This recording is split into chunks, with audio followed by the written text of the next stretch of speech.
ভয়াবহ পথ দুর্ঘটনা। শিব মন্দিরে নিয়ন্ত্রণ হারিয়ে উত্তরবঙ্গ বিশ্ববিদ্যালয় 2 নম্বর গেটের সামনে উল্টে গেল যাত্রী বোঝাই বাস।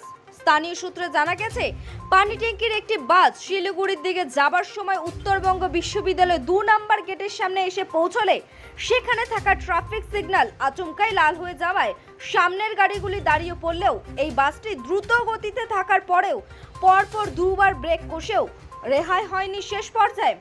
অবশেষে জাতীয় সড়কের ধারে উল্টে যায় যাত্রী বোঝাই বাস। ঘটনার খবর পেয়ে ঘটনাস্থলে ছুটে আসে বাগডোগরা ট্রাফিক হোমগার্ড কর্মী থেকে শুরু করে দমকলের একটি ইঞ্জিন। জানা যায়, বাসের ভেতরে আনুমানিক 25 জনের মতো যাত্রী ছিল। ঘটনার জেরে বাসে থাকা যাত্রীরা সামান্য চোট পেয়েছে। বর্তমানে চালক, সহকারী চালক থেকে শুরু করে সকলেই সুস্থ অবস্থায় রয়েছে। ব্যাপক চাঞ্চল্য ছড়িয়ে পড়ে উত্তরবঙ্গ বিশ্ববিদ্যালয় 2 নম্বর গেট সংলগ্ন এলাকায়।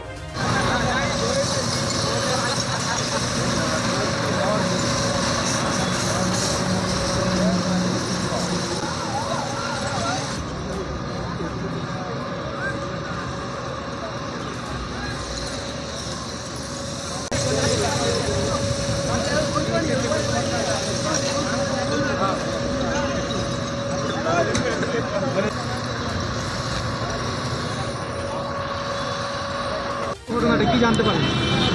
বাসটি পানি ট্যাঙ্কি থেকে আসছিল, তো 2 নম্বর গেটে কি আছে সেখানে সিগন্যালটা রেড ছিল, সে ফলো করে নাই।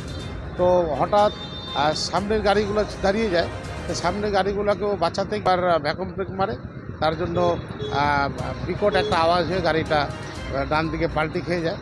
তো ড্রাইভার যদি ব্রেকটা না মারতো তাহলে সামনে যে ছোট সেই গাড়িগুলো দাঁড়িয়েছিল সেগুলো গাড়িগুলোকে নিয়ে হয়তো উড়িয়ে চলে যেতে পারতো, তাহলে হয়তো বড় রকমের প্রাণহানির সম্ভাবনা সেক্ষেত্রে হয়নি। কিন্তু বাসের ড্রাইভারের ভুল ছিল যে ওরা লোকাল বাস প্রতিদিন এখান থেকে 2বার বা 3বার এই রাস্তাতে যায়, ট্রাফিক পয়েন্টে ওর আসতে আসাই উচিত ছিল। পানি ট্যাঙ্কির বাসটা তো এরা আসতে যাওয়ার কোনো ব্যাপার থাকে না, এরা সবসময় জোরেই যায়। তো জোরে যাওয়ার জন্যই এই ঘটনাটা হয়েছে। বাসে কতজন যাত্রী ছিল তারা সামান্য কিছু আহত হয়েছে, কারো হাতে লেগেছে, কারো পায়ে লেগেছে, অল্প স্বল্প। আমি 2 জনকে আমরা এখানটায় টোটালি বাড়ি যাবে, ওরা শিবমন্দির থেকে বাসে উঠে চলে যাবে, সেরকম কোনো আহতর কোনো মেজর কিছু নেই।